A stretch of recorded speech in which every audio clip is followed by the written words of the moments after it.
WhatsApp, the instant messaging service used by over 2 billion people around the world, has received a series of updates in the last couple of weeks. For today, we highlight some new key features, including the ability to join a group call whenever you want, as well as linking up to 4 different devices to your WhatsApp account.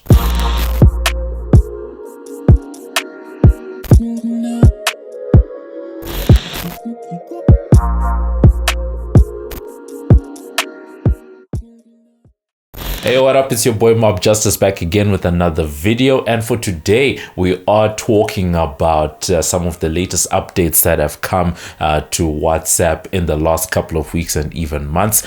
Just a bit of a roundup because it is such a widely used messaging platform, and there's been some cool features that have come out of late. As always, this video is brought to you by the team over at Liyon Media. Head on over to check out some of the crispiest photo, video and audio content. That's www.lionmedia.com. Head on over, check it out and just see what the team can do for you. Now, it's been a while since we last did a video about WhatsApp, but I think the key thing is the fact that despite all the noise at the start of the year, people are still using WhatsApp, and they've actually introduced some cool features that I'm going to highlight for today, probably in order of what I'm personally excited about. Perhaps the feature I'm most excited about is the ability to link 4 different devices to your one WhatsApp account. If you have a phone, usually it's one WhatsApp account to one phone, but you can link that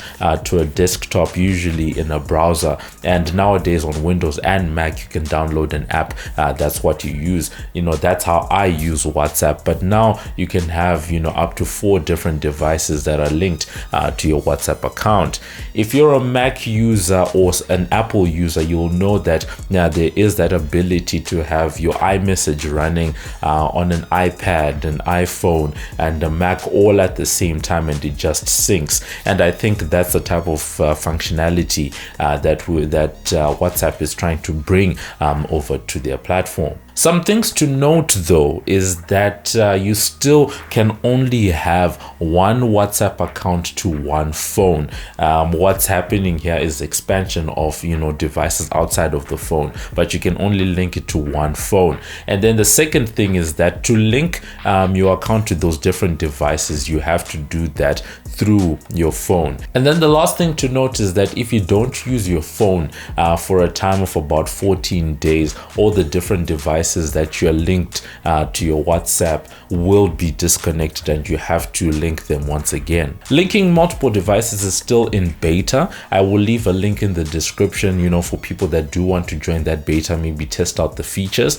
But as the name suggests, they are still testing out what's happening, and hopefully we'll start seeing the features being rolled out in the coming weeks and months, and hopefully there will be even more feature sets that are added to the final product that we get at the end of the day. The second feature is something that I'm personally already using. It came out in July, and that is the ability to join a group voice or video call at your own convenience. What tends to happen is that if there is a group call, usually if you don't answer at the initial onset of the call, you usually have to ask the host to add you, get onto the chat, DM someone to say, please add me to the call. But now, as long as the call is still happening, you still have the ability to go to the call section in WhatsApp and simply just click on the button and join and participate in the call. This is similar to what we see with Zoom and Microsoft Teams, for example,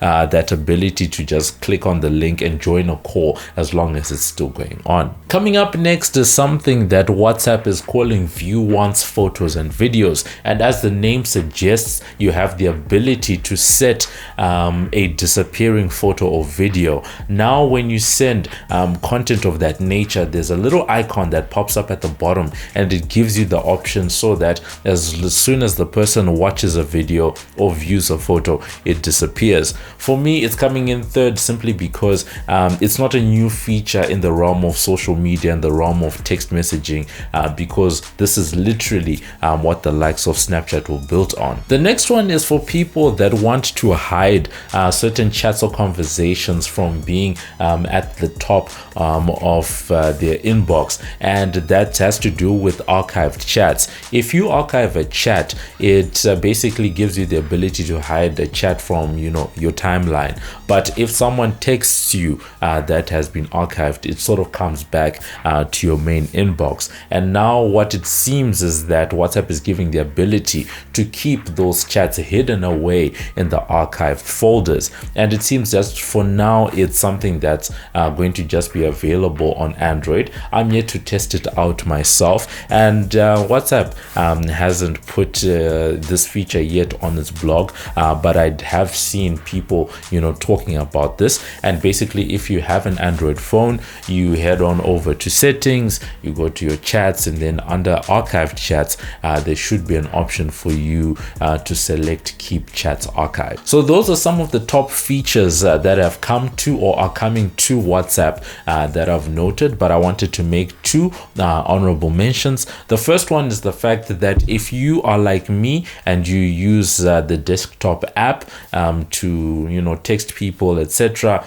the icon has actually changed. And then the second bit is that earlier this year WhatsApp actually introduced the ability to call either a video or a voice call through the desktop app. I'm not sure about the browser side because I don't use it in the browser, I use the apps, but they have given that ability to make calls and receive calls, and I think it's quite convenient, especially in this day and age. You work in front of your computer all the time. It helps to keep a lot of the traffic, everything that you're doing, onto one device. And once again, comparison with the likes of FaceTime, because if you have an iPhone and a Mac, you can receive calls on your computer. And I think when it comes to feature parity, WhatsApp is doing the things. In conclusion, I think some great updates that have come through from WhatsApp. It's always great to see the fact that WhatsApp is constantly working to improve their platform.